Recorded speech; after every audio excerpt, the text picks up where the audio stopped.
ഈ രാജ്യത്ത് 1992 പുതിയ ഉദാരവൽക്കരണ നയത്തിന്റെ ശേഷം രാജ്യത്തെ വിദ്യാലയങ്ങൾ നമുക്കറിയാം 1 കിലോമീറ്റർ ചുറ്റളവിൽ, ഞാൻ എൻ്റെ നാട്ടിലെ അനുഭവം വെച്ച് പറയാം, 1-2 കിലോമീറ്റർ ചുറ്റളവിൽ എല്ലാ മതവിഭാഗത്തിനും ഓരോ സ്കൂളുകളാണ്.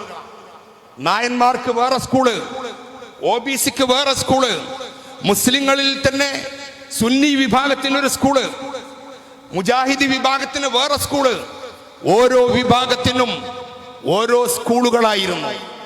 രാവിലെ വീട്ടിൽ നിന്ന് നല്ല കുളിപ്പിച്ച് മാറ്റി കുട്ടപ്പനാക്കി പൗഡറിട്ട് തയ്യൊക്കെ കിട്ടി ഞങ്ങളുടെ കോട്ടുവല കൃഷ്ണൻ എന്ന് പറഞ്ഞിട്ട് തൃക്കുളം കൃഷ്ണൻകുട്ടി അറിയിക്കാനും വലിയ അറിയപ്പെടുന്ന കഥാപ്രസംഗികനാണ്. അദ്ദേഹത്തിൻ്റെ ഒരു പാട്ടുണ്ട്, നിങ്ങളൊക്കെ കേട്ടിരിക്കും. മട്ടിയിൽ ഉടുപ്പിട്ട് ടയ്യും കെട്ടി കുട്ടികൾ ഇംഗ്ലീഷിൽ പാട്ടും പാടി എന്ന് പറഞ്ഞിട്ടൊരു പാട്ടുണ്ടായിരുന്നു. അദ്ദേഹം നമ്മുടെ LDFന് വേണ്ടി പാട്ടി ഒരു പാട്. അതാ ആ കാലഘട്ടം. വീടുകളിൽ നിന്ന് നമ്മളെ കുട്ടികൾ മുസ്ലിം വീടുകളിൽ നിന്ന് ഒരു സുന്നി വീടാണെങ്കിൽ അതിൻ്റെ അവാന്തര വിഭാഗങ്ങൾ ഓരോ വിഭാഗത്തിനും ഓരോ സ്കൂളുകളാണ്. നായരുടെ കുട്ടി വീട്ടിൽ നിന്ന് കുളിച്ച് മാറ്റി ടൈ കെട്ടി വീടിൻ്റെ മുന്നിലെത്തുന്ന ആ സ്കൂളിൻ്റെ വണ്ടിയിൽ കയറി നേരെ സ്കൂളിലേക്ക് പോകുന്നു. കാണുന്നത്, സംസാരിക്കുന്നത്, ഇടപഴകുന്നത് ഒക്കെ നായർ വിഭാഗങ്ങളുമായിട്ടാണ്. മുസ്ലിം വിഭാഗത്തിലെ സുന്നി കുട്ടി ഇതേ അവസ്ഥയിലാണ് സ്കൂളിലേക്ക് പോകുന്നത്. കാണുന്നതും കേൾക്കുന്നതും സംസാരിക്കുന്നതും പങ്കുവെക്കുന്നതും ആ വിഭാഗത്തിന്റെ മാത്രമാണ്. ക്രിസ്ത്യൻ വിഭാഗത്തിന്റെ അവാന്തര വിഭാഗങ്ങളും ഓർത്തഡോക്സും അതുപോലെ കാത്തലിക്കും മറ്റു വിഭാഗങ്ങളും ഏത് വിഭാഗമാണോ ആ വിഭാഗങ്ങളൊക്കെ ഇതേ പ്രാക്ടീസാണ് നടക്കുന്നത്. അതുകൊണ്ട് രാജ്യത്ത് എന്ത് സംഭവിച്ചു? ഒരു 2 പതിറ്റാണ്ട് കൊണ്ട് രാജ്യത്ത് സംഭവിച്ചത് രാജ്യത്തിന്റെ ബഹുസ്വരതയെ നശിപ്പിക്കുന്ന, ഇന്ത്യ രാജ്യത്തിലെ ഏത് ബോംബ് സ്ഫോടനങ്ങളെ കുറിച്ചും ഏത് ഭീകര സംഘടനകളെ കുറിച്ചും നിങ്ങൾ പഠിക്കുമ്പോൾ, പുതിയ തീവ്രവാദി സംഘടനകളെ കുറിച്ച് പഠിക്കുമ്പോൾ അതിൻ്റെയൊക്കെ തലപ്പത്ത് PhD കഴിഞ്ഞവർ, അതുപോലെ ഡോക്ടറേറ്റ് എടുത്തവർ, കെമിസ്ട്രിയിൽ, ബയോളജിയിൽ, ഫിസിക്സിൽ ഉന്നതമായ വിദ്യാഭ്യാസം നേടിയ ആളുകൾ രാജ്യത്തിന്റെ സഹജീവിയുടെ ജീവൻ ബോംബുകളിലൂടെ, തോക്കുകളിലൂടെ, വിഷലിപ്തമായ ആശയങ്ങളിലൂടെ എടുത്തു മാറ്റുന്ന ആളുകളുടെ തലച്ചോറായി വർത്തിക്കുന്നത് ഇങ്ങനെ ഉയർന്ന വിദ്യാഭ്യാസമുള്ള. പഴയ കാലത്ത് അക്ഷരാഭ്യാസമില്ലാത്ത മനുഷ്യരായിരുന്നു മനുഷ്യനെ കൊല്ലാൻ നടന്നിരുന്നത്. ഇന്ന് മിലിറ്റന്റായി ആളുകളെ കൊല്ലാനും തല്ലാനും നടക്കുന്നത് ഉന്നതമായ വിദ്യാഭ്യാസം നേടിയ ആളുകളാണ്. ഇതെന്തുകൊണ്ട് സംഭവിച്ചു? കാരണം ബഹുസ്വരതയുടെ, കൊള്ളലിന്റെയും കൊടുക്കലിന്റെയും ഒരു വിദ്യാഭ്യാസ കാലഘട്ടം ഈ രാജ്യത്തെ പുതിയ തലമുറക്ക് നിഷേധിക്കപ്പെട്ടു. ഞാൻ സ്കൂൾ പഠിക്കുന്ന കാലത്ത് എൻ്റെ ഏറ്റവും അടുത്ത സുഹൃത്ത് പ്രവീണായിരുന്നു, മറ്റൊരുത്തൻ പ്രകാശായിരുന്നു, അതുപോലെ വിനു ഉണ്ടായിരുന്നു.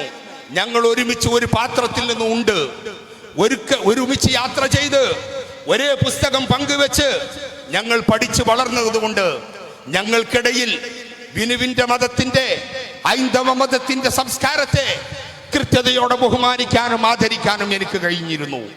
അതുപോലെ അപ്പുറത്ത് അൻവറായ എൻ്റെ മതത്തിന്റെ പൈതൃകവും സ്നേഹവും സന്തോഷവും പ്രവീണിനും പ്രകാശനും കൃത്യതയോടെ അറിയുമായിരുന്നു.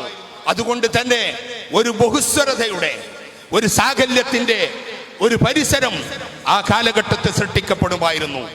അങ്ങനെ ഒരു ബഹുസ്വരതയുടെ, ഒരേ പങ്കുവെക്കലിന്റെ ഒരേ വേദിയിൽ, ഒരേ സ്കൂളിൽ, ഒരേ പള്ളിക്കൂടത്തിൽ പല വിഭാഗങ്ങൾ ഒരുമിച്ച് പഠിച്ചു വളരുമ്പോ ആ വിഭാഗത്തെ മതവർഗീയ ശക്തികൾക്ക് പെട്ടെന്ന് ഹൈജാക്ക് ചെയ്യാൻ കഴിയില്ല. മതത്തിന്റെ പേരിൽ അവർക്കിടയിൽ വിഷം കുത്തിവെക്കാൻ കഴിയില്ല. മതത്തിന്റെ പേരിൽ ആളുകളെ, അപ്പുറത്തിരിക്കുന്ന വിനു, അപ്പുറത്തിരിക്കുന്ന പ്രകാശൻ അവൻ എന്റെ ശത്രുവാണ് എന്നുള്ള ഒരു വിഷലിപ്തമായ സന്ദേശം എനിക്ക് നൽകാൻ കഴിയില്ല. കാരണം എന്റെ ജീവിതാനുഭവം മറിച്ചാണ്. എന്നാൽ പുതിയ കാലത്ത് ഞാൻ നേരത്തെ സൂചിപ്പിച്ച പോലെ ഈ കാലം നായരുടെ സ്കൂളിൽ നായരും, സുന്നിയുടെ സ്കൂളിൽ സുന്നിയും, മുസ്ലിമിന്റെ സ്കൂളിൽ മുസ്ലിമും, ക്രിസ്ത്യാനിയുടെ സ്കൂളിൽ ക്രിസ്ത്യാനിയും പഠിച്ച് എല്ലാ സാകല്യത്തിന്റെയും, സാഹോദര്യത്തിന്റെയും, ചേർത്ത് നിർത്തലിന്റെയും കൂടിച്ചേരലിന്റെയും എല്ലാ സാധ്യതകളും രാജ്യത്ത് അടഞ്ഞുകൊണ്ടിരിക്കുകയാണ്. അതുകൊണ്ട് തന്നെ ഈ സ്കൂളുകളെ നമ്മൾ 4000 കോടി രൂപ പൊതുവിദ്യാലയത്തിന് ചെലവഴിക്കുന്നതിലൂടെ കേവലം പള്ളിക്കൂടങ്ങൾ, മെച്ചപ്പെട്ട പള്ളിക്കൂടങ്ങളും ഗുണമേന്മയുള്ള അധ്യാപനവും മാത്രമല്ല അതിലൂടെ ആഗ്രഹിക്കുന്നത്, അതിലൂടെ ലക്ഷ്യമാക്കുന്നത്, മറിച്ച് എല്ലാ മനുഷ്യരെയും ചേർത്ത് നിർത്തുന്ന ബഹുസ്വരതയുടെ ചേർത്ത് നിർക്കലിന്റെ ഏതെല്ലാം അവസരങ്ങളുണ്ടോ ആ അവസരങ്ങളെ തിരിച്ചു പിടിച്ചുകൊണ്ട് തന്നെ ഒരുമയുടെ,